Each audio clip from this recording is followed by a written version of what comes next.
Hello everyone, this is Kundan Kumar. Welcome to learning sessions. तो आज इस लेक्चर में हम लोग maintenance of cash and subsidiary books के बारे में पढ़ेंगे। हम डिटेल में देखेंगे कि जब भी हम अकाउंटिंग करते हैं तो हमें कौन कौन सी यहाँ पर बुक्स ऑफ अकाउंट मेंटेन करने पड़ते हैं। इससे रिलेटेड जितने भी इंपॉर्टेंट कॉन्सेप्ट हैं उनको हम यहाँ पर क्वेश्चंस की हेल्प से सॉल्व करेंगे।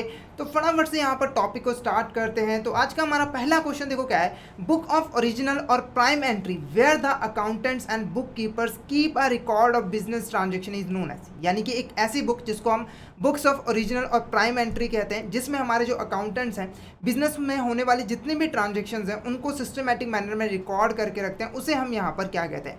Option A ledger, option B journal, option C trial balance या फिर नन ऑफ द अबव। फटाफट से इसका आंसर बताइए। तो आंसर देखो हमारे यहाँ पर क्या होगा, option B journal is a correct answer. ठीक है, जब भी हमारे बिजनेस में कोई भी ट्रांजेक्शन होती है तो हम यहाँ पर एक बुक मेंटेन कर लेते हैं जिसमें हम सिस्टमेटिक मैनर में यानी कि डेट वाइज जैसे जैसे ट्रांजेक्शन अकर होती रहती है उसको हम जो है इसमें रिकॉर्ड करते रहते हैं। इसीलिए हम इसको ओरिजिनल एंट्री या फिर प्राइम एंट्री बुक भी कहते हैं, क्योंकि ओरिजिनली पहली बार जो ट्रांजेक्शन्स है उसको हम जो है जर्नल में ही रिकॉर्ड करते हैं। क्लियर है। उसके बाद यहाँ पर आपको वर्ड दिख रहा है लेजर। अब ये लेजर क्या होता है, तो यहाँ पर देखो अकाउंटिंग के अंदर जब हम रिकॉर्डिंग फिनिश कर लेते हैं उसके बाद जो नेक्स्ट स्टेप होता है वो हमारा क्या होता है, क्लासिफिकेशन। क्लासिफिकेशन में हम लोग क्या करते हैं, जो भी हमने यहाँ पे ट्रांजेक्शन को सिस्टमेटिक मैनर में एक जगह जर्नल में रिकॉर्ड किया होता है उन ट्रांजेक्शन को उसके नेचर के हिसाब से हम क्लासीफाई कर देते हैं। जैसे एग्जाम्पल के लिए परचेज की ट्रांजेक्शन हो गई, ठीक है, उसको हमने क्लासीफाई कर दिया। सेल्स की ट्रांजेक्शन की उसको हमने क्लासीफाई कर लिया।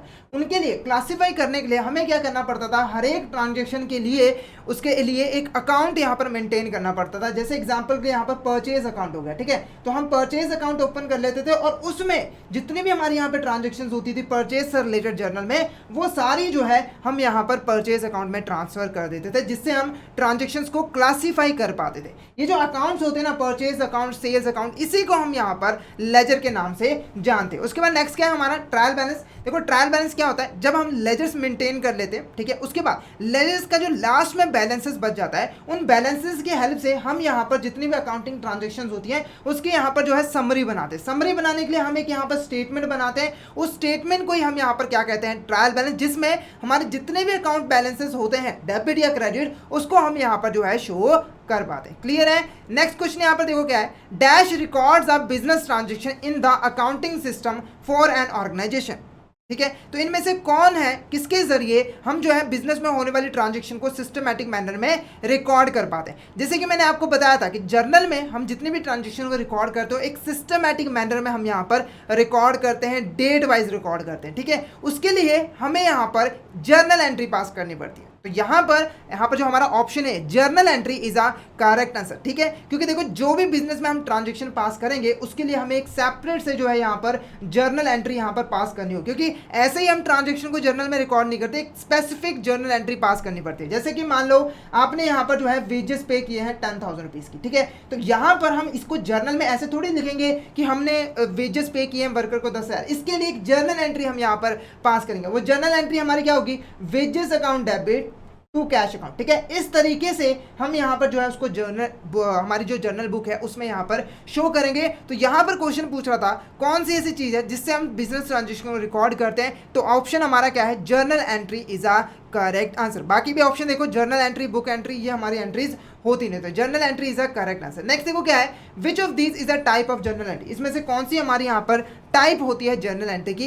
पहली देखो क्या है, सिंपल जर्नल एंट्री, दूसरी कंपाउंड जर्नल एंट्री, तीसरी क्या है, मिक्स्ड जर्नल एंट्री। ऑप्शन देख लो, first and third, second and third, first and second, या फिर फर्स्ट सेकंड एंड थर्ड। फटाफट से इसका आंसर हमारा क्या रहेगा यहाँ पर, option C is a correct answer. Option C is a correct answer. हमारी जितनी भी जर्नल एंट्री हम पास करते हैं वो मेनली यहाँ पर दो टाइप्स की होती है, सिंपल जर्नल एंट्री और कंपाउंड जर्नल एंट्री। अब एक एक करके इनके बारे में पढ़ लेते हैं। तो पहले बात करते हैं सिंपल जर्नल एंट्री की। ठीक है, तो यहाँ पर देखो एक ऐसी जर्नल एंट्री जिसमें सिर्फ और सिर्फ दो अकाउंट ही यहाँ पर जो है इन्वॉल्व होते हैं। एक अकाउंट हमारा डेबिट होता है और दूसरा अकाउंट हमारा क्रेडिट होता है, उसे हम यहाँ पर क्या कहते हैं, सिंपल जर्नल एंट्री। जैसे कि एग्जाम्पल के लिए आपने यहाँ पर वेजेस पे किए 10,000 रुपये के, ठीक है, तो इसमें देखो हमारा जो वेजेस अकाउंट है वो हमारा यहाँ पर डेबिट होगा, ठीक है, 10,000 से, और जो हमारा यहाँ पर कैश अकाउंट है वो हमारे यहाँ पर क्या होगा, क्रेडिट होगा। तो इसमें देखोगे कि हमारे दो ही अकाउंट इसमें जो है इन्वॉल्व है, एक यहाँ पर डेबिट हो रहा है, एक क्रेडिट हो रहा है, तो ये हमारा कहलाता है यहाँ पर सिंपल जर्नल एंट्री, ठीक है। उसके बाद नेक्स्ट देखो क्या है, compound journal entry. Compound journal entry क्या है, जिसमें दो से ज्यादा अकाउंट इन्वॉल्व हो, ठीक है। ऐसी जर्नल एंट्री जिसमें दो से ज्यादा अकाउंट्स इन्वॉल्व हो, जिसमें जो है दो अकाउंट डेबिट या क्रेडिट और एक अकाउंट हमारा यहाँ पे डेबिट या क्रेडिट हो रहा हो। जैसे एग्जाम्पल के मान के चलो, आपने यहाँ पर वेजेस पे किए हैं 10,000 रुपये, ठीक है, जिसमें से 5,000 आपने यहाँ पर कैश पे किया है, ठीक है, और 5,000 आपने बाय चेक यहाँ पर पे किया, ठीक है। तो इसकी इस जर्नल एंट्री इस ट्रांजेक्शन की हमारी जर्नल एंट्री क्या होगी, तो यहाँ पर देखो वेजेस अकाउंट तो हमारा यहाँ पर डेबिट होगा, कितने से होगा, हमारा 10,000 रुपये से, ठीक है। तो एक अकाउंट हमारा डेबिट होगा। उसके बाद देखो कैश अकाउंट हमारा यहाँ पर क्रेडिट होगा, कितने से, यहाँ पर 5,000 रुपये से, और हमारा जो बैंक अकाउंट है वो यहाँ पर क्रेडिट हो जाएगा, कितने से, 5,000 रुपये से। तो यहाँ पर आप देख सकते हो कि इसमें दो से ज्यादा अकाउंट इन्वॉल्व है, जिसमें दो अकाउंट हमारे यहाँ पर क्रेडिट हो रहे हैं और एक अकाउंट हमारे यहाँ पर डेबिट हो रहा है। तो ये हमारा कहलाता है क्या, यहाँ पर कंपाउंड जर्नल एंट्री। क्लियर है, मिक्स जर्नल एंट्री कोई होती नहीं है।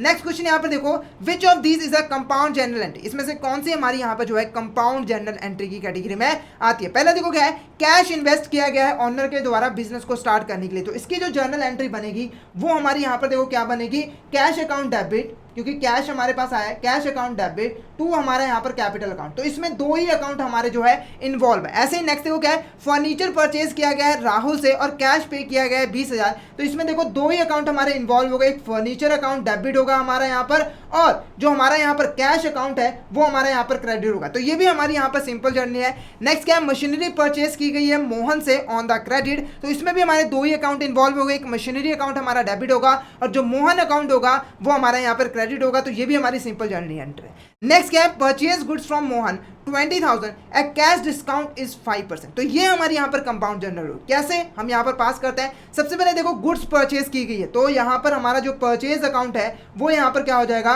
डेबिट होगा, क्योंकि ये हमारा एक्सपेंस है। उसके बाद देखो हमने यहाँ पर 20,000 रुपये, ठीक है, हमने यहाँ पर 20,000 रुपये के गुड्स परचेज किए थे, जिसमें से कैश डिस्काउंट हमें यहाँ पर 5% मिला, यानी कि हमने कैश में पेमेंट कर दी तो सप्लायर ने हमें 5% की यहाँ पर छूट दे दी, यानी कि जो हमने यहाँ पर कैश पे किया होगा वो कितना किया होगा, यहाँ पर 20% का 5%, 20,000 का 5% माइनस कर दो तो यहाँ पर आ जाएगा हमारा 19,000, कितना आ जाएगा हमारा यहाँ पर 19,000। उसके बाद देखो क्या है कि हमें यहाँ पर डिस्काउंट मिला है, तो डिस्काउंट भी हमारी इनकम होती है, तो इसको हम यहाँ पे शो कर देंगे कितने से, 1,000 रुपये। तो यहाँ पर आप देखोगे कि हमारे यहाँ पर 3 अकाउंट इन्वॉल्व हैं, 2 क्रेडिट हो रहे हैं, एक डेबिट हो रहा है, तो ये हमारा यहाँ पर कंपाउंड जर्नल एंट्री की एग्जाम्पल है। तो यहाँ पर हमारा option D is a correct answer. Next question देखो यहाँ पर, according to the traditional approach accounts are classified into, ठीक है। तो यहाँ पर देखो जितने भी हमारे अकाउंट्स हैं हम यूज करते हैं, परचेज अकाउंट, सेल्स अकाउंट, ठीक है, तो इनको जो अगर हमें क्लासिफाई करना हो, इनके अलग अलग टाइप्स बनाने हो, तो हमारे पास 2 अप्रोचेस हैं, एक ट्रेडिशनल अप्रोच है और एक यहाँ पर मॉडर्न अप्रोच है,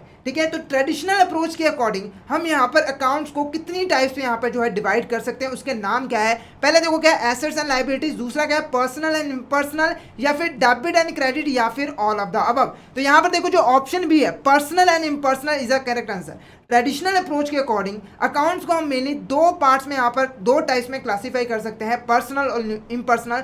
जितने भी हमारे यहाँ पर जितने भी हमारे अकाउंट्स होंगे, या तो वो हमारे पर्सनल की कैटेगरी में आएंगे या फिर वो हमारे इम्पर्सनल में। अब ये होते क्या है, तो पहले बात करते हैं यहाँ पर पर्सनल अकाउंट। क्या है हमारा यहाँ पर पर्सनल अकाउंट, तो इसका आपको नाम से क्लियर होगा कि ये पर्सन से रिलेटेड, ठीक है। तो पर्सनल अकाउंट एक ऐसा अकाउंट होता है जो कि किसी पर्सन के साथ रिलेटेड होता है, किसी पर्सन को रिप्रेजेंट कर रहा होता है, वो हमारा यहाँ पर क्या कहलाता है, पर्सनल अकाउंट। जैसे कि हमें कई सारे पर्सन्स के साथ यहाँ पर डीलिंग करनी पड़ती है, हम उधार पे सामान खरीदते हैं, उधार पे सामान बेचते हैं, ठीक है, तो उनका प्रॉपर रिकॉर्ड करने के लिए हम उनके नाम पर एक अकाउंट यहाँ पर मेंटेन करते हैं, ठीक है, जो कि उस पर्सन को रिप्रेजेंट कर रहा है कि कंपनी ने उससे कितना लेना है, कितना देना है, तो वो अकाउंट हमारा क्या कहलाता है, पर्सनल अकाउंट। जैसे कि एग्जांपल के लिए आपने यहाँ पर राम से क्रेडिट पे सामान खरीदा, ठीक है, उधार पे सामान खरीदा, उसका रिकॉर्ड रखने के लिए आपने राम अकाउंट यहाँ पर ओपन कर लिया, तो ये जो राम अकाउंट है ये हमारा क्या है, यहाँ पर पर्सनल अकाउंट है, क्योंकि ये राम को प्रेजेंट कर रहा है, वो एक पर्सन है। नेक्स्ट है वो क्या है, इम्पर्सनल। नेक्स्ट क्या है हमारे यहाँ पर, इम्पर्सनल। इम्पर्सनल मतलब ऐसा अकाउंट जो कि किसी पर्सन से रिलेटेड नहीं होता है। देखो बिजनेस के अंदर हमें पर्सन का तो रिकॉर्ड रखना ही होता है ना, साथ के साथ हमारे कुछ यहाँ पर एसेट्स भी होते हैं, खर्चे भी होते हैं, जिनका भी रिकॉर्ड रखना हमारे लिए जो है जरूरी होता है, ठीक है। तो पर्सन के अलावा हम जितने भी अकाउंट्स ओपन करते हैं अपने बिजनेस में, ताकि हम अपने बिजनेस की ट्रांजेक्शन को रिकॉर्ड कर पाए, वो हमारे कहलाते हैं इम्पर्सनल। अब ये जो इम्पर्सनल होते हैं वो मेनली यहाँ पर 2 टाइप्स के होते हैं, ठीक है। इम्पर्सनल को आप यहाँ पर 2 टाइप्स में डिवाइड कर सकते हो, एक हमारे यहाँ पर होता है रियल अकाउंट और एक हमारे यहाँ पर होता है नॉमिनल अकाउंट। क्लियर है आपको, ठीक है, और यहाँ पर लिख देते हैं, एक अकाउंट हमारा होता है यहाँ पर रियल अकाउंट और एक होता है हमारा यहाँ पर नॉमिनल अकाउंट, ठीक है। तो देखो जो रियल अकाउंट है वो रिलेटेड होता है एसेट्स के साथ। किसी कंपनी के पास जितनी भी एसेट्स हैं उनका जब अकाउंट ओपन किया जाता है तो वो हमारा कहलाता है रियल अकाउंट। जैसे कि मान लो यहाँ पर हमने मशीनरी का रिकॉर्ड रखने के लिए मशीनरी का अकाउंट ओपन किया, तो ये एक एसेट का अकाउंट है, तो ये हमारा यहाँ पर रियल अकाउंट कहलाएगा, ठीक है। अब देखो मैंने बोला कि सभी की सभी एसेट, इसका मतलब क्या हुआ, जितनी भी हमारी टेंजिबल एसेट है और जितनी भी इनटेंजिबल एसेट है सभी के जब हम अकाउंट मेंटेन करते हैं तो वो हमारा रियल अकाउंट के कैटेगरी में ही आता है। नेक्स्ट होगा है नॉमिनल अकाउंट, ठीक है। अब नॉमिनल अकाउंट हमारा रिलेटेड होता है मेनली एक्सपेंसेस और रेवेन्यू के साथ। क्या है हमारा, एक्सपेंसेस और रेवेन्यू के साथ, क्योंकि हमें कई तरह के एक्सपेंसेस करने पड़ते हैं, जैसे वेजेस पे करनी, सैलरीज पे करनी है ना, कमीशन पे करनी, उनका रिकॉर्ड भी मेंटेन करना जरूरी होता है। ऐसे ही हमें कई तरह की रेवेन्यू आती है, जैसे कि कमीशन मिल गया, ठीक है, रेंट मिल गया, है ना, सेल्स किया है, तो उनका रिकॉर्ड रखने के लिए जो भी अकाउंट हम मेंटेन करते हैं वो हमारा नॉमिनल अकाउंट की कैटेगरी में आता है। जैसे एग्जांपल के लिए आपने यहाँ पर वेजेस अकाउंट ओपन किया तो ये खर्चा है, तो ये हमारा क्या है, नॉमिनल अकाउंट है। आपने यहाँ पर सेल्स अकाउंट ओपन किया है तो सेल्स अकाउंट हमारे लिए एक रेवेन्यू है, तो ये हमारा क्या कहलाता है, यहाँ पर नॉमिनल अकाउंट जो है वो कहलाता है। क्लियर है आपको। नेक्स्ट क्वेश्चन हमारा देखो यहाँ पर क्या है, personal accounts are related with, जो हमारे पर्सनल अकाउंट्स होते हैं वो किसके साथ रिलेटेड होते हैं, तो मीनिंग मैंने आपको समझा दिया था। ऑप्शन है देखो क्या, assets and liabilities, option B expenses losses and incomes, और कस्टमर्स एंड क्रेडिटर। तो फटाफट से इसका आंसर बता दीजिए, जो हमारे पर्सनल अकाउंट होते हैं वो यहाँ पर किसके साथ रिलेटेड होते हैं। Option A assets and liabilities, option B expenses and losses, income, and option C customer and creditor. तो यहाँ पर option C customer and creditor is a correct answer. Customer and creditor is a correct answer. जो हमारा यहाँ पर expenses losses income है वो हमारा नॉमिनल के साथ है, एसेट जो है वो हमारे यहाँ पर रियल के साथ जो है वो रिलेटेड होता है, ठीक है। एक और चीज मैं आपको बता दूं, जो नॉमिनल अकाउंट्स होते हैं उसमें एक्सपेंसेस भी आते हैं, ठीक है। उसके अलावा जो लॉसेस होते हैं, जो भी हम लॉसेस के अकाउंट ओपन करते हैं वो भी हमारे नॉमिनल की कैटेगरी में आता है। ऐसे ही अगर हमें कोई रेवेन्यू होती है तो वो भी हमारे नॉमिनल की कैटेगरी में आते हैं, और अगर हमें कोई यहाँ पर प्रॉफिट होता है तो वो भी हमारा जो है नॉमिनल अकाउंट के कैटेगरी में ही आता है। क्यों होता है ऐसा, देखो लॉस हमारे लिए एक एक्सपेंस ही होता है, ठीक है, एक्सपेंस का जैसा ही होता है, और प्रॉफिट एक तरह का हमारा यहाँ पर रेवेन्यू होता है, तो वो भी हमारे नॉमिनल अकाउंट की कैटेगरी में ही आते हैं। नेक्स्ट देखो क्या है, which of these is a type of personal account, इसमें से कौन सा हमारा यहाँ पर टाइप होता है पर्सनल अकाउंट का। तो यहाँ पर देखो पर्सनल अकाउंट को हम फर्दर 3 टाइप से यहाँ पर डिवाइड करते हैं। पहला देखो क्या है, नेचुरल पर्सनल अकाउंट, दूसरा क्या है आर्टिफिशियल पर्सनल अकाउंट, तीसरा क्या है representative personal account. Nominal account तो हमारा अलग होता है, ये इम्पर्सनल अकाउंट होता है। तो यहाँ पर जो हमारी टाइप्स है पर्सनल अकाउंट की वो ये 3 है, natural personal account, artificial personal account, representative personal account. तो यहाँ पर हमारा जो ऑप्शन सी है वो यहाँ पर हमारा क्या है, करेक्ट है, ठीक है। तो एक एक करके इनके बारे में जानते हैं। तो पर्सनल अकाउंट के बारे में तो आपको पता है कि जो हमारे यहाँ पर पर्सन के साथ रिलेटेड होते हैं, आगे हम उसको भी फर्दर डिवाइड करते हैं। तो यहाँ पर देखो पहला जो हमारा टाइप है पर्सनल अकाउंट की वो क्या है, नेचुरल पर्सनल अकाउंट, ठीक है। देखो नेचुरल पर्सनल अकाउंट एक ऐसा पर्सनल अकाउंट होता है जो कि एक नेचुरल पर्सन को रिप्रेजेंट कर रहा होता है। यानी कि मान के चलो एक राम पर्सन है, ठीक है, आपने उससे क्रेडिट पे सामान खरीदा, तो ये जो राम है वो एक नेचुरल ह्यूमन बीइंग है जो कि हमारे तरीके जिसको गॉड ने क्रिएट किया है। तो ये जो नेचुरल पर्सन का आपने अकाउंट ओपन किया, ये हमारा नेचुरल पर्सनल अकाउंट जो है वो कहलाता है। नेक्स्ट देखो क्या है, आर्टिफिशियल पर्सनल अकाउंट, ठीक है। अब जैसे कि आप लोगों को पता है, ठीक है, जो यहाँ पर हमारी कंपनीज होती हैं, ठीक है, एक कंपनीज होती है वो यहाँ पर एक आर्टिफिशियल पर्सन होती है जिनको लॉ के द्वारा क्रिएट किया होता है। इनके अपने कुछ यहाँ पर राइट्स होते हैं, इनके पास अपने खुद की एसेट्स होती हैं, खुद की यहाँ पर लाइबिलिटीज होती हैं। मतलब कि जो राइट्स एक ह्यूमन के पास होते हैं बिजनेस करने के, वही इन कंपनीज के पास भी होते हैं। तो कई बार हमें कंपनीज के साथ भी यहाँ पर डीलिंग करनी पड़ती है। तो जब हम किसी कंपनी का अकाउंट यहाँ पर ओपन करते हैं तो वो हमारा यहाँ पर क्या कहलाता है, आर्टिफिशियल पर्सनल अकाउंट, क्योंकि वो भी एक पर्सन को ही रिप्रेजेंट कर रहा है, पर क्योंकि वो पर्सन नेचुरल ह्यूमन बीइंग नहीं है, एक आर्टिफिशियल पर्सन है, तो हम उसको आर्टिफिशियल पर्सनल अकाउंट की कैटेगरी में रखते हैं। नेक्स्ट देखो क्या है, रिप्रेजेंटेटिव पर्सनल अकाउंट, ठीक है। अब देखो ये जो हमारा पर्सनल अकाउंट होता है वो किसी पर्सन के नेम पर नहीं होता, पर ग्रुप ऑफ पर्सन को रिप्रेजेंट कर रहा होता है। मतलब कि एक ऐसा अकाउंट जो यहाँ पर एक ग्रुप ऑफ पर्सन को रिप्रेजेंट कर रहा होता है, वो हमारा यहाँ पर कहलाता है रिप्रेजेंटेटिव पर्सनल अकाउंट। जैसे एग्जांपल के लिए आपने यहाँ पर जो है 2 महीनों की सैलरी 2 महीनों की वेजेस जो है वो आपने यहाँ पर पे नहीं किए, जिसके लिए आपने यहाँ पर एक अकाउंट ओपन किया है जो जिसका नाम क्या है, हमारा आउटस्टैंडिंग वेजेस अकाउंट,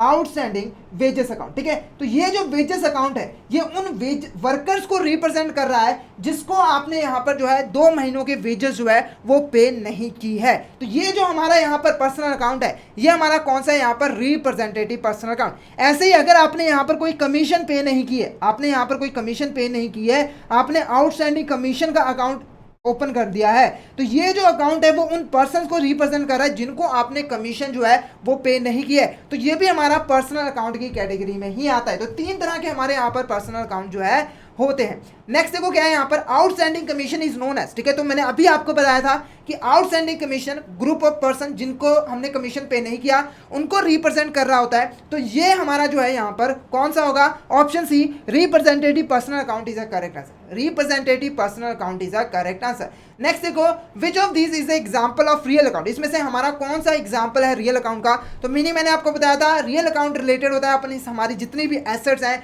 उनके साथ। तो यहाँ पर कौन कौन सी एसेट्स हैं, लैंड ये भी एसेट है, बिल्डिंग ये भी एसेट है, पेटेंट्स ये भी हमारी एसेट्स है, ठीक है। ये दो जो है वो हमारी यहाँ पर टेंजिबल एसेट्स है और ये जो एसेट्स है वो हमारी इनटेंजिबल एसेट्स है। तो मैंने आपको स्टार्टिंग में बताया था कि जो रियल अकाउंट है वो सभी तरह के एसेट्स के साथ डील करता है, यानी कि सभी तरह के जो एसेट्स अकाउंट हम ओपन करते हैं वो हमारे रियल अकाउंट की कैटेगरी में ही आते हैं। तो इसीलिए all of the above is the correct answer, ये सारे के सारे ही हमारे रियल अकाउंट की कैटेगरी में आते हैं। नेक्स्ट देखो यहाँ पर क्या है, accounts that relate to incomes expenses gains and losses are known as, ठीक है। ऐसे अकाउंट जो कि हमारे इनकम एक्सपेंसेस और गेन्स और लॉसेस के साथ जुड़े होते हैं उनका हम अकाउंट ओपन करते हैं तो वो हमारे क्या कहलाते हैं। ऑप्शन है real account, option B nominal account, option C personal account या फिर नन ऑफ द अबव। तो आप लोगों को पता ही होगा option B nominal account is a correct answer. Clear है। एग्जाम्पल हमारे वेजेस अकाउंट हो गए, सैलरीज अकाउंट हो गए, ठीक है, हमारा बैड डेट अकाउंट हो गया, ये भी हमारा लॉस है, ठीक है। तो यहाँ पर नेक्स्ट क्वेश्चन हमारा क्या है, which of this is a nominal account, इसमें से कौन सा हमारा यहाँ पर नॉमिनल अकाउंट है। तो सिंपली आपको देखना है कि क्या ये खर्चे हैं या फिर इनकम्स है, ये लॉस है या फिर प्रॉफिट है। पहले देखो क्या परचेजेस, तो ये हमारा क्या है, यहाँ पर एक खर्चा है, ये हमारा क्या है, यहाँ पर एक एक्सपेंस है ना। उसके बाद सैलरी ये भी एक्सपेंस है, वेजेस ये भी हमारा एक्सपेंस है। तो all of the above is the correct answer, ये सारे के सारे ही हमारे नॉमिनल अकाउंट जो है।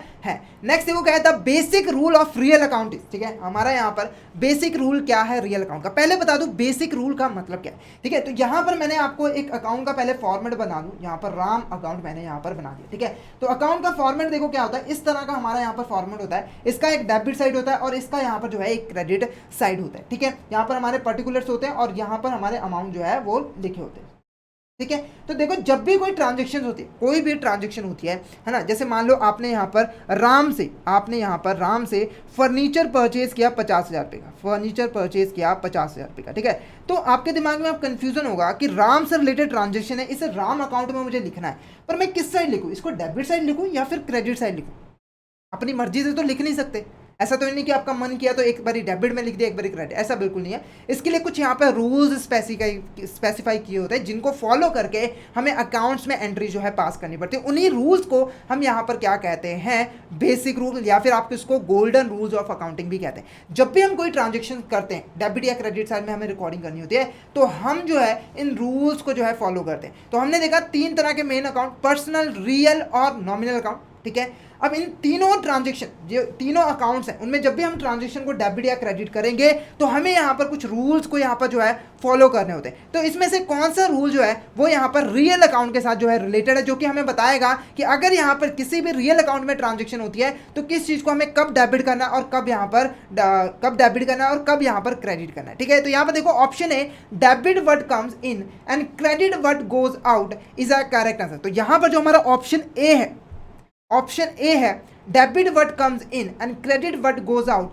ये हमारा यहाँ पर बेसिक रूल है किसका, यहाँ पर रियल अकाउंट। इसका मतलब क्या हुआ, देखो जब भी कोई रियल अकाउंट की बात आती है, जैसे आपने यहाँ पर मशीनरी अकाउंट ओपन किया तो ये हमारा क्या है, यहाँ पर रियल अकाउंट है, क्या है हमारा यहाँ पर रियल अकाउंट है, ठीक है। तो रियल अकाउंट का रूल यहाँ पर क्या कह रहा है, जब भी हमारे पास कुछ आए, जब व्हाट कम्स इन तो उसे कर दो डेबिट, और जब भी हमारे पास से कोई चीज़ चले जाए तो उसे हमें करना है क्रेडिट। जैसे आपने यहाँ पर मशीन परचेज की, 50,000 रुपये की, तो परचेज की वजह से मशीन हमारे पास आया तो हमें क्या करना है, मशीन की डेबिट साइड में इसको जो है यहाँ पर रिकॉर्ड कर देना है, ठीक है। इसी के ऑपोजिट अगर आपने यहाँ पर मशीन को सेल किया तो मशीन को सेल करते हुए आपके पास से मशीन चली गई तो आपको उसे कर देना है क्रेडिट। तो यहाँ पर जो हमारा मशीन अकाउंट है वो हमारा यहाँ पर क्या हो जाएगा, क्रेडिट हो जाएगा। क्लियर है, ये हमारा रूल था किसका, रियल अकाउंट का। नेक्स्ट बाकी के जो अकाउंट्स हैं उनके भी रूल देखते हैं। तो यहाँ पर देखो debit the receiver and credit the giver, ये हमारा बेसिक रूल है किसका, यहाँ पर पर्सनल अकाउंट है। जब भी हम पर्सनल अकाउंट की बात करेंगे तो जो भी रिसीवर होगा उसे हमें डेबिट कर देना है और जो भी गिवर होगा उसे हमें यहाँ पर क्रेडिट कर देना है। जैसे कि एग्जांपल के हमने राम अकाउंट ओपन किया था, है ना, तो राम अकाउंट से हमने क्या किया, यहाँ पर परचेजेस की, हमने यहाँ पर राम अकाउंट से क्रेडिट पे जो है यहाँ पर परचेजेस की, ठीक है। अब इससे क्या हुआ कि जो राम अकाउंट है वो एक पर्सनल अकाउंट है। क्या है, पर्सनल अकाउंट है। पर्सनल अकाउंट का रूल क्या कह रहा है, debit the receiver credit the giver. तो इस केस में राम कौन है, यहाँ पर ये गिवर है, ये गुड्स को हमें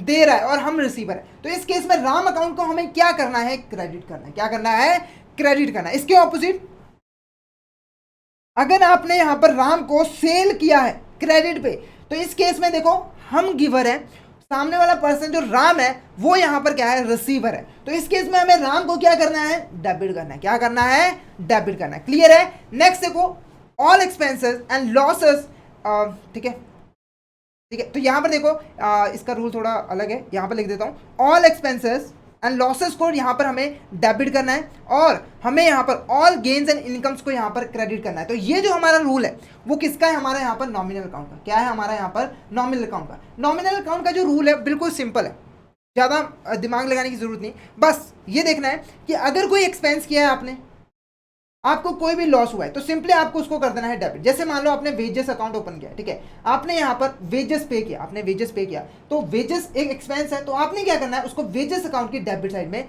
रिकॉर्ड कर देना है। इसी के ऑपोजिट जितने भी हमारे गेन्स है, प्रॉफिट्स है और इनकम्स है, उनको हमें क्रेडिट कर देना है। जैसे आपने यहाँ पर सेल किया, आपने यहाँ पर सेल किया, ठीक है, तो सेल अकाउंट आपने ओपन किया, सेल किया, हमारी एक इनकम है, रेवेन्यू है, तो आपको उसको क्या करना है, यहाँ पर सेल अकाउंट की क्रेडिट साइड में जो है एंटर कर देना है। तो ये काफी इंपॉर्टेंट रोल है, क्योंकि देखो अगर आप ये नहीं समझ पाए ना तो जर्नल एंट्री को आप कभी पास नहीं कर पा सकते। ये एक फाउंडेशन है आपकी जर्नल एंट्रीज को पास करने के लिए। क्लियर है। नेक्स्ट देखो हमारा नेक्स्ट क्वेश्चन हमारा, which of this is a type of account according to modern approach. तो मैंने आपको शुरुआत में बताया था कि जो अकाउंटिंग की क्लासिफिकेशन हम लोग करते हैं वो ट्रेडिशनल अप्रोच के अकॉर्डिंग भी कर सकते हैं और एक मॉडर्न अप्रोच भी है, ठीक है। तो उसके अकॉर्डिंग इसमें से हमारी कौन सी यहाँ पर टाइप्स होती है यहाँ पर हमारी अकाउंट्स की, ठीक है। तो पहले मैं आपको यहाँ पर बता दूं कि मॉडर्न अप्रोच के अकॉर्डिंग हम अकाउंट्स को 5 टाइप्स में यहाँ पर डिवाइड कर सकते हैं। किसमें, 5 टाइप्स में, ठीक है। अब वो 5 टाइप्स कौन कौन सी है, पहले देखो capital account, liability account, asset account, expense account और रेवेन्यू अकाउंट। यानी कि ये सारे ही हमारे मॉडर्न अप्रोच के अकॉर्डिंग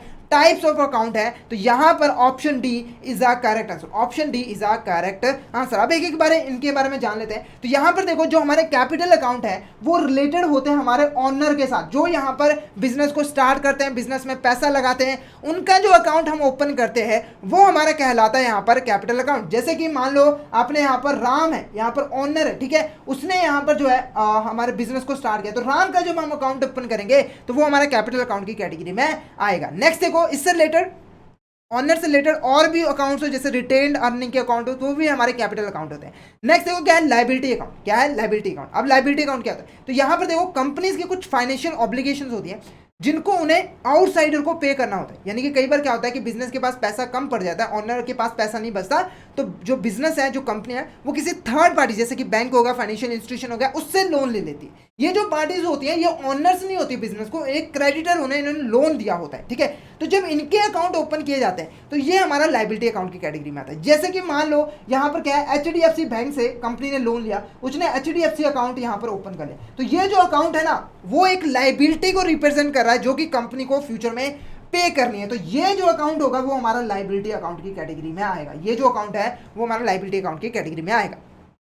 नेक्स्ट देखो क्या है, एसेट अकाउंट। क्या है हमारा यहाँ पर, एसेट अकाउंट। अब एसेट का अकाउंट क्या है, देखो जितनी भी हमारी एसेट्स हैं, चाहे वो टेंजिबल हो, इंटेंजिबल हो, वो सारी हमारी एसेट अकाउंट की कैटेगरी में आती है। चाहे वो मशीनरी हो, चाहे वो फर्नीचर हो, वो सारे के सारे हमारे एसेट अकाउंट में आते हैं। नेक्स्ट देखो क्या है, एक्सपेंस अकाउंट। जितने भी हमारे एक्सपेंस होते हैं जैसे वेजेस, सैलरी वगैरह, उसको हम एक्सपेंस अकाउंट में इंक्लूड करते हैं। और जितने भी हमारे यहाँ पर रेवेन्यू अकाउंट होते हैं उनको हम रेवेन्यू अकाउंट में जो है इंक्लूड करते हैं। क्लियर है। तो इन्होंने जो क्लासिफिकेशन है वो काफी यहाँ पर सिंपल कर दी थी। नेक्स्ट देखो क्या है, which of the following is an example of revenue account under the modern approach. इसमें से हमारा कौन सा ऐसा अकाउंट है जो कि रेवेन्यू अकाउंट को यहाँ पर जो है रिप्रेजेंट कर रहा है। पहला अकाउंट्स पेबल, दूसरा मशीनरी अकाउंट, तीसरा डेप्रिसिएशन एक्सपेंस या फिर सेल्स, ठीक है। तो यहां पर option D sales account is a correct answer, sales account is a correct answer. Sales हमारी यहां पर रेवेन्यू अकाउंट को रिप्रेजेंट कर रहा है, डेप्रिसिएशन हमारे एक्सपेंस अकाउंट को रिप्रेजेंट कर रहा है, मशीनरी हमारे एसेट अकाउंट को रिप्रेजेंट कर रहा है, और अकाउंट्स पेबल जो है वो हमारे यहां पर लाइबिलिटी अकाउंट को जो है रिप्रेजेंट कर रहा है। अकाउंट्स पेबल बेसिकली क्या होता है, जब हम क्रेडिट पे सामान खरीदते हैं तो जो भी पैसा हमने पे करना होता है तीसरी पार्टी को,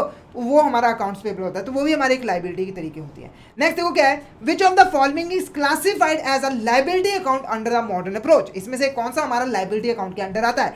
पहला property and plant and equipment, ठीक है, तो ये हमारा बिल्कुल नहीं आता, ये हमारी एसेट है। दूसरा कॉमन स्टॉक, ठीक है, जो भी हमारे पास स्टॉक पड़ा हुआ है, ठीक है, ये भी नहीं आता। नेक्स्ट क्या है, अक्रूड एक्सपेंसेस।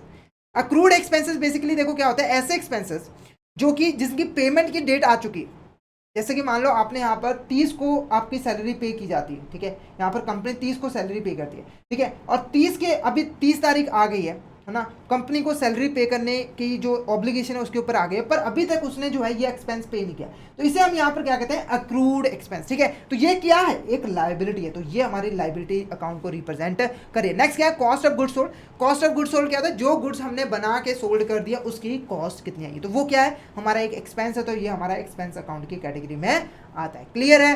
नेक्स्ट क्वेश्चन यहाँ पर देखो, next question, which of the following is not true about the modern rules of accounting for journal entry, ठीक है। तो यहाँ पर देखो, जो हमने पहले गोल्डन रूल्स के बारे में पढ़ा था वो हमारा था ट्रेडिशनल अप्रोच। कौन सा था हमारे यहाँ पर, ट्रेडिशनल अप्रोच। अब नेक्स्ट जो अप्रोच हम यहाँ पर पढ़ रहे हैं वो मॉडर्न अप्रोच पढ़ रहे हैं, तो इनके भी यहाँ पर कुछ रूल्स हैं जिनके अकॉर्डिंग हमें अकाउंट में कब चीज़ यहाँ पर डेबिट करनी है और कब क्रेडिट करनी है उसके बारे में हमें पता लगती है। तो यहाँ पर कौन सी स्टेटमेंट ऐसी है जो कि ट्रू नहीं है regarding the modern rules of accounting for journal entries, ठीक है। तो पहला देखो क्या है, credit decrease asset and expense account. इसका मतलब कि जब भी कोई हमारा एसेट अकाउंट जो है वो डिक्रीज होगा, कम होगा, तो उसे हमें क्रेडिट करना है, और एक्सपेंस अकाउंट भी जब हमारा कम होगा तो उसे हमें क्रेडिट करना है। तो ये बिल्कुल सही है, ये बिल्कुल हमारे यहाँ पर सही है, क्योंकि एक्सपेंस और एसेट अकाउंट का रूल क्या कहता है, जब भी एसेट इंक्रीज होगी तो उसे कर दो डेबिट, और जब भी एसेट डिक्रीज होगी तो उसे कर दो यहाँ पर क्रेडिट। ऐसे ही सेम रूल हमारा एक्सपेंस अकाउंट पे भी एप्लीकेबल होता है, तो ये तो हमारा करेक्ट है। नेक्स्ट क्या है, credit increase liability and capital account. जब भी हमारा लायबिलिटी और कैपिटल अकाउंट इंक्रीज होता है तो उसे हमें यहाँ पर क्या करना है, क्रेडिट करना है। तो ये भी हमारे यहाँ पर बिल्कुल सही है, क्योंकि लायबिलिटी और कैपिटल अकाउंट का रूल यहाँ पर क्या कहता है कि जब भी ये दोनों इंक्रीज होंगे, क्या होंगे, इंक्रीज होंगे, तो इन्हें कर दो यहाँ पर क्रेडिट, और जब भी वे डिक्रीज होंगे तो इन्हें कर दो यहाँ पर डेबिट। क्लियर है आपको।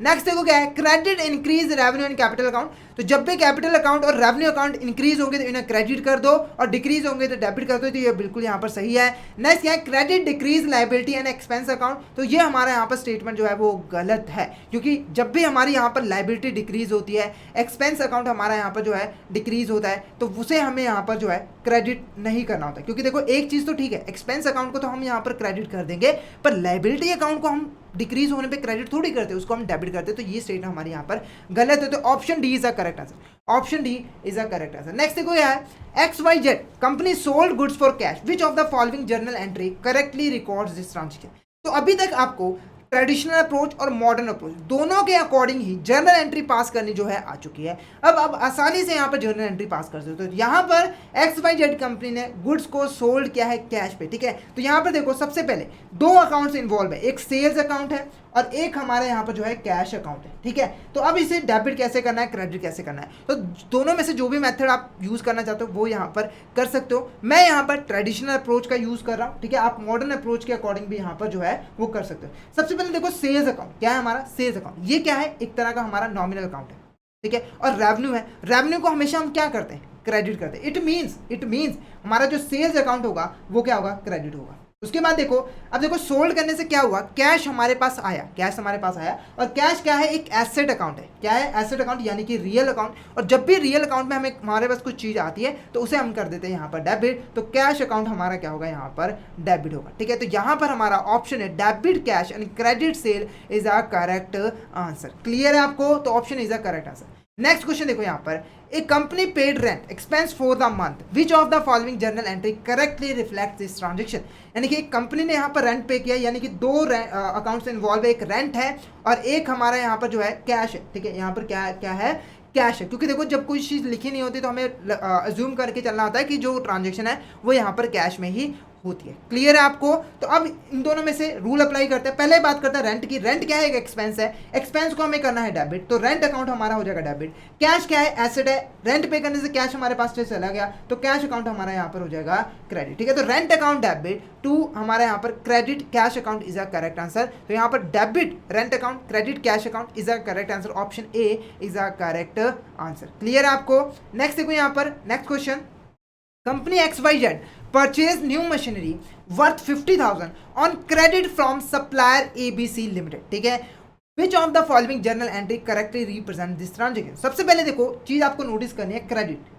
ठीक है, जब भी यहाँ पर क्रेडिट पे सामान खरीदा और बेचा जाता है तो उसमें जो है पर्सनल अकाउंट जो है वो इन्वॉल्व होता है, क्योंकि जब कैश में डीलिंग की जाती है तो हमें पर्सन की रिकॉर्ड रखने की जरूरत नहीं होती, पर जब क्रेडिट पे सामान खरीदा और बेचा जाता है तो उस पर्सन का रिकॉर्ड रखना जरूरी होता है और उसका अकाउंट ओपन करना जो है हमारे लिए जरूरी होता है। क्लियर है? तो यहाँ पर जो हमारा पर्सनल अकाउंट है वो कौन सा है? ABC limited. क्या है? ABC limited. और मशीनरी क्या है? हमारी एक एसेट अकाउंट है। यहाँ पर मशीनरी क्या है? हमारी एसेट अकाउंट है, यानी कि ये रियल अकाउंट है। तो यहाँ पर मैं लिख देता हूँ, दो अकाउंट यहाँ पर हमारे जो है इन्वॉल्व है। ठीक है, रियल अकाउंट, मशीनरी हमने यहाँ पर क्या की है, मशीनरी हमारी यहाँ पर परचेज हुई है, यानी कि मशीनरी हमारे पास आई है, तो मशीनरी अकाउंट को हमें यहाँ पर क्या कर देना है? Debit to. अब देखो personal account ABC limited machinery को क्रेडिट पे दे रहा है, तो ये गिवर है, तो यहाँ पर ABC लिमिटेड को मुझे क्या कर देना है? यहाँ पर क्रेडिट कर देना है। तो ये हमारी जर्नल एंट्री होगी। यहाँ पर मैं सही से लिख देता हूँ, मशीनरी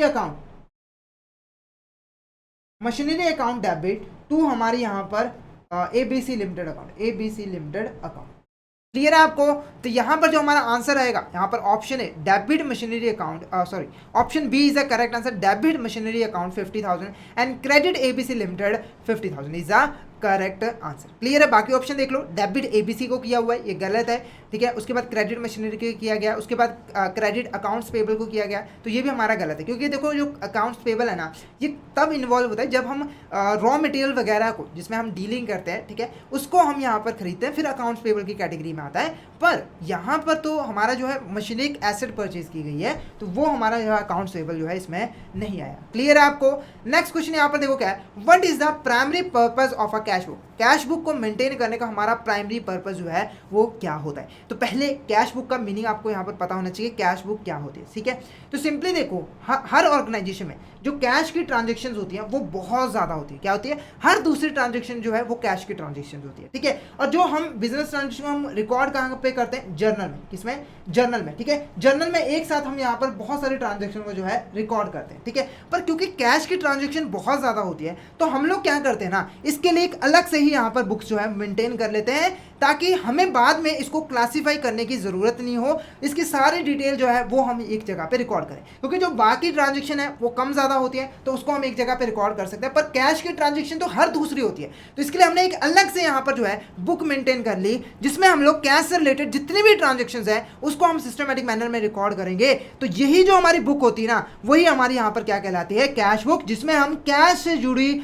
जितनी भी बातें होती हैं, रिसिप्ट से रिलेटेड, पेमेंट से रिलेटेड, उसको हम जो है सिस्टमैटिक मैनर में रिकॉर्ड करते हैं। अब ये जो हमारा कैश बुक होता है वो बिल्कुल एक अकाउंट के फॉर्मेट के जैसा होता है, यानी कि कैश बुक में हमारा एक डेबिट कॉलम होता है और यहाँ पर क्रेडिट कॉलम होता है। इट मीन्स कि हमें कैश अकाउंट को, अगर हमने कैश बुक मेंटेन कर ली तो हमें ना तो उसकी जर्नल में एंट्री पास करने की जरूरत है और ना ही एक सेपरेट कैश अकाउंट मेंटेन करने की जरूरत है, क्योंकि दोनों काम जो है ये हमारे डेबिट जो कैश बुक है वो यहाँ पर दे देते हैं। तो क्वेश्चन पूछ रहा था इसमें से कौन सा हमारे यहाँ पर प्राइमरी पर्पस होता है कैश बुक का? तो पहले देखो क्या है, it records receipt and payment of cash. ठीक है, तो ये हमारा बिल्कुल प्राइमरी पर्पस होता है। नेक्स्ट क्या है, it records payment of cash, सिर्फ ये पेमेंट को यहाँ पर रिकॉर्ड करता है। उसके बाद it records receipt of cash, सिर्फ ये रिसिप्ट को रिकॉर्ड करता है। या फिर it shows profit and loss of a business, ये प्रॉफिट एंड लॉस शो करता है किसी बिजनेस का। तो ये तीनों ऑप्शन गलत है। Option A, it records receipt and payment of cash is the correct answer. Clear है? नेक्स्ट क्वेश्चन देखो यहाँ पर, नेक्स्ट क्वेश्चन, एक cash book use for the following purpose, जो हमारा कैश बुक है इनमें से किस पर्पस के लिए उसे यूज किया जा सकता है? पहला क्या है, it works as a ledger account, ये जो है एक लेजर अकाउंट की तरीके से काम करता है, यानी कि एक लेजर अकाउंट होता है।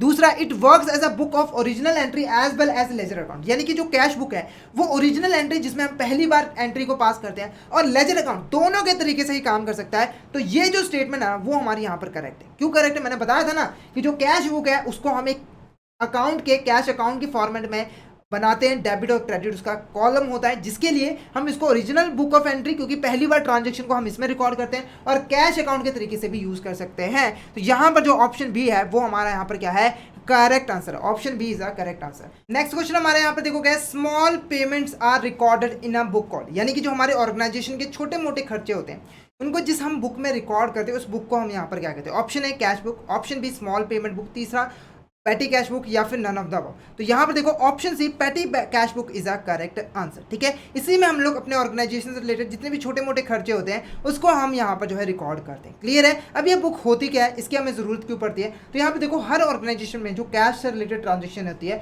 वो बहुत ज़्यादा होती है। ठीक है, जो हमारा कैशियर होता है उसके ऊपर यहाँ पर बहुत ज़्यादा बर्डन होता है कि उसे अच्छे तरीके से कैश ट्रांजेक्शन को जो है मैनेज करना होता है। हमारे ऑर्गेनाइजेशन में कुछ ऐसी भी ट्रांजेक्शन होती है जो कि बहुत ज़्यादा छोटी अमाउंट में होती है, नॉमिनल अमाउंट में जो है होती है, जैसे कि वर्कर्स को जो है यहाँ पर उनके वेलफेयर के लिए थोड़ा खर्च कर दिया, जैसे ठंडा पानी के लिए ऊपर खर्च कर दिया, ठीक है, उनको चाय पानी पिला दिया, है ना। तो ऐसे छोटे मोटे खर्चे के लिए जो यहाँ पर कैशियर है वो क्या करता है, एक अनदर पर्सन को यहाँ पर जो है अपॉइंट कर लेता है। ये पर्सन हमारा क्या कहलाता है, पैटी कैशियर। ठीक है, तो ये जो पर्सन है वो क्या करता है, ये जो ऑर्गेनाइजेशन के छोटे मोटे खर्चे होते हैं उनको जो है मैनेज करने का काम करता है। यानी कि जो कैशियर है वो क्या करता है, एक अमाउंट जो है इसे पे कर देता है, और उस टाइम पीरियड में जितने टाइम पीरियड के लिए वो अमाउंट दिया होता है पैटी कैशियर जो है उस अमाउंट को अच्छे से यूटिलाइज करता है। ठीक है, जहाँ जहाँ पेमेंट करने की रिक्वायरमेंट होती है वो पेमेंट करता है। उसके बाद ये जो पैटी कैशियर है वो क्या करता है, एक बुक यहाँ पर प्रॉपर मेंटेन करता है जिसमें जितने भी उसने खर्चे किए उसका एक रिकॉर्ड मेंटेन करता है, ताकि वो जो है इसको रिपोर्ट कर सके हमारे यहाँ पर हेड कैशियर को, और आगे हेड कैशियर उसको और अमाउंट जो है दे सके। तो ये जो बुक है जो कि पैटी कैशियर के द्वारा मेंटेन किए जाते हैं, छोटे मोटे खर्चों के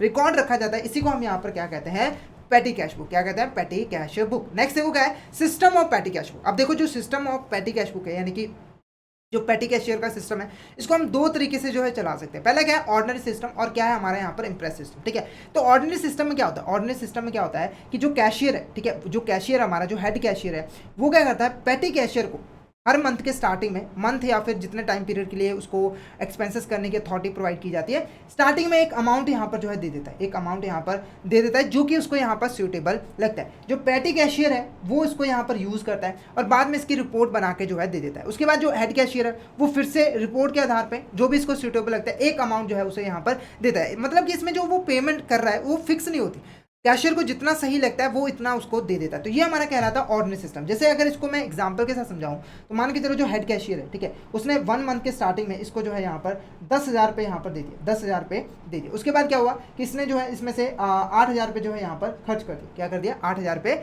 खर्च कर दिए। ठीक है, अब देखो क्या हुआ, नेक्स्ट मंथ में जैसे ये रिपोर्ट मिली तो हेड कैशियर ने कहा कि इस महीने जो है वो खर्चा थोड़ा कम हो जाएगा। तो इसने क्या किया, इसको सिर्फ और सिर्फ यहाँ पर 5,000 रुपये दे दिए, क्योंकि इसे लग रहा था कि खर्चा यहाँ पर कम होगा। तो ये हमारा क्या कहलाता है, ऑर्डिनरी सिस्टम। दूसरा क्या है, इम्प्रेस सिस्टम। ठीक है, इम्प्रेस सिस्टम के क्या होता है, इम्प्रेस सिस्टम में जो कैशियर है वो पैटी कैशियर को शुरुआत में एक फिक्स अमाउंट जो है यहाँ पर प्रोवाइड करता है। मतलब कि जो हमारा पैटी कैशियर है इम्प्रेस सिस्टम के अंडर महीने की शुरुआत में उसके पास एक फिक्स अमाउंट जो है होती है जिसको वो आगे जाकर यूटिलाइज करता है। जैसे कि एग्जांपल के मान के चलो हेड कैशियर है हमारा, ठीक है, हेड कैशियर है, उसने यहाँ पर एक बार 10,000 रुपये जो है यहाँ पर हमारे पैटी कैशियर को जो है वो दे दिए, पैटी कैशियर को जो है यहाँ पर दे दिए। ठीक है, तो यहाँ पर जो हेड कैशियर है वो यहाँ पर हर महीने के स्टार्टिंग में पैटी कैशियर के पास जो है 10,000 रुपये मेंटेन करके रखेगा। ठीक है, जैसे एग्जांपल के एक महीने में पैटी कैशियर ने यहाँ पर 9,000 रुपये यहाँ पर जो है वो खर्च कर दिए। ठीक है, उसके बाद देखो इम्प्रेस सिस्टम के अंडर हर महीने के स्टार्टिंग में जो हमारे यहाँ पर पैटी कैशियर होता है उसके पास इक्वल अमाउंट होती है, यानी कि पहले महीने 10 थी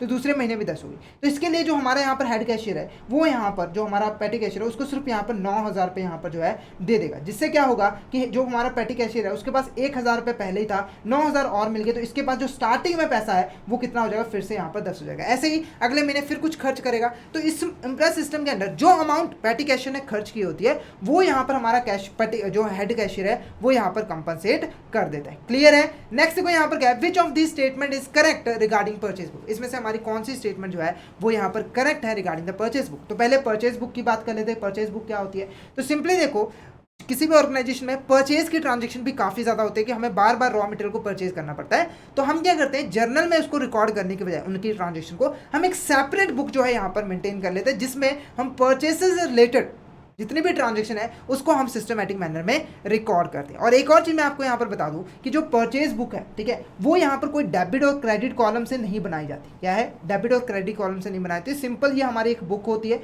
जिसमें यहाँ पर फॉर्मेट बने होते हैं, उसमें हमें परचेजेस को जो है रिकॉर्ड करना होता है। और परचेज बुक में सिर्फ और सिर्फ हम यहाँ पर क्रेडिट परचेजेस को ही रिकॉर्ड करते हैं। इसमें क्रेडिट परचेजेस को ही रिकॉर्ड करते हैं। जो भी हमारे कैश परचेजेस होते हैं उसको हम जो है परचेज बुक में रिकॉर्ड नहीं करते। क्लियर है। अब क्योंकि देखो परचेज बुक में हमारा कोई डेबिट और क्रेडिट कॉलम नहीं होता है, इसीलिए हमें यहाँ पर अलग से एक परचेज अकाउंट भी मेंटेन करना जरूरी होता है। तो ये सिर्फ एक जर्नल के तरीके से यूज जो है वो किया जाता है। तो इसको कैश बुक के तरीके से बिल्कुल भी यहाँ पर मत समझना, क्योंकि कैश बुक में हम सभी ट्रांजेक्शन को रिकॉर्ड करते थे, पर इसमें सिर्फ और सिर्फ हम क्रेडिट परचेजेस को रिकॉर्ड कर रहे हैं। और इसका जो फॉर्मेट है इसमें डेबिट क्रेडिट नहीं है, इसलिए हमें परचेज अकाउंट भी ओपन करना पड़ता है। इसमें से कौन सी स्टेटमेंट हमारी करेक्ट है रिगार्डिंग द परचेज बुक? पहली क्या है, purchase book is a subsidiary book. ठीक है, देखो यहाँ पर जर्नल के अलावा मैं आपको बता दूं, जर्नल के अलावा जितने बुक्स हम यहाँ पर मेंटेन करते हैं, चाहे वो कैश बुक हो, परचेज बुक हो, सेल्स बुक हो, उनको एक साथ हम यहाँ पर क्या कहते हैं, सब्सिडरी बुक्स। ठीक है, जो कि यहाँ पर हमारी सहायता करती है ट्रांजेक्शन को रिकॉर्ड करने के लिए। तो ये हमारी स्टेटमेंट बिल्कुल करेक्ट है। नेक्स्ट है, it records credit purchase of goods in which the firm traded. यानी कि आप देखो यहाँ पर एक चीज आपको ध्यान देनी है कि परचेज बुक में सिर्फ उन्हीं गुड्स की क्रेडिट परचेज को, पहले तो ये ध्यान में रखो कि सिर्फ और सिर्फ क्रेडिट परचेज को ही रिकॉर्ड किया जाए। उसके बाद ये भी ध्यान रखो कि क्रेडिट परचेज किस चीज की, जिस गुड्स और सर्विसेज में जो हमारी यहाँ पर ऑर्गेनाइजेशन है वो यहाँ पर डील करती है, सिर्फ और सिर्फ उसी को रिकॉर्ड करना है। जैसे मान लो एक यहाँ पर XYZ लिमिटेड कंपनी है, वो यहाँ पर फर्नीचर बनाती है। क्या बनाती है? यहाँ पर फर्नीचर बनाती है। उसके लिए वो यहाँ पे एक रॉ मटेरियल खरीदती है, क्रेडिट पे लकड़ियां खरीद लेती है। ठीक है, तो ये जो गुड्स हैं इसी को हम यहाँ पर परचेज बुक में रिकॉर्ड करेंगे। इसके अलावा कोई और परचेज हो, जैसे आपने कोई क्रेडिट पे एसेट परचेज कर ली, उसे हमें रिकॉर्ड नहीं करना है। क्लियर है। नेक्स्ट क्या है, कैश परचेजेस ऑफ गुड्स और purchases of any asset are not recorded in the purchase book. तो मैंने ऑलरेडी आपको बता दिया कि कैश परचेजेस रिकॉर्ड नहीं होती है, और ना ही किसी एसेट को जब हम क्रेडिट पर परचेज करते हैं तो वो रिकॉर्ड होती है। नेक्स्ट क्या है, purchase book is also known as invoice book और बोर्ड बुक। तो ये स्टेटमेंट हमारे यहाँ पर क्या है, बिल्कुल करेक्ट है। तो first second fourth is a correct answer. हमारा जो फर्स्ट सेकंड फोर्थ है ये हमारा क्या है, सॉरी, सारी की सारी जो स्टेटमेंट है वो हमारी यहाँ पर क्या है, करेक्ट है। तो यहाँ पर मेरे को थोड़ा डाउट हो गया था, ये सारी की सारी हमारी स्टेटमेंट गलत है। तो ऑप्शन डी, सॉरी, सारी की सारी स्टेटमेंट हमारी यहाँ पर सही है। तो option D is a correct answer. Option D is a correct answer. Next question यहाँ पर देखो क्या है, total amount of purchase book is posted to the. ठीक है, यानी कि जब हम परचेज बुक मेंटेन करते हैं तो परचेज बुक में जो लास्ट में टोटल अमाउंट बचता है, ठीक है, कोई पर्टिकुलर टाइम पर हम उसको बैलेंस तो करेंगे ना, तो बाद में जो बैलेंस बचता है उसे हम कहाँ पे ट्रांसफर करते हैं? ऑप्शन है परचेज अकाउंट में, ऑप्शन बी ट्रायल बैलेंस में, तीसरा बैलेंस शीट, या फिर नन ऑफ द अब। तो यहाँ पर आंसर मैं आपको बता दूं purchase account is a correct answer, क्योंकि देखो जो परचेज अकाउंट है, ठीक है, उससे हमें पूरी डिटेल्ड जो है परचेज की ट्रांजैक्शन का पता लगेगा। क्योंकि इसमें जो कैश परचेजेस होते हैं उसको हम रिकॉर्ड करते हैं, जो क्रेडिट परचेजेस होते हैं उसका भी बैलेंस इसमें डाल देते हैं, जिससे हमें टोटल परचेजेस का पता लगता है। उसके बाद इस परचेज अकाउंट की हेल्प से हम यहाँ पर ट्रायल बैलेंस बनाते हैं, और ट्रायल बैलेंस की हेल्प से हम यहाँ पर बैलेंस शीट बनाते हैं। तो यहाँ पर जो भी परचेज बुक का बैलेंस होगा वो हमारा कहाँ पे जाएगा, परचेज अकाउंट में जाएगा। नेक्स्ट क्या है, dash is a subsidiary book which records credit sales of goods and in which firm trade. ठीक है, तो सिंपली देखो, जैसे हम परचेजेस करते हैं रॉ मटेरियल का, वैसे हम अपने गुड्स को सेल भी तो करते हैं क्रेडिट पे।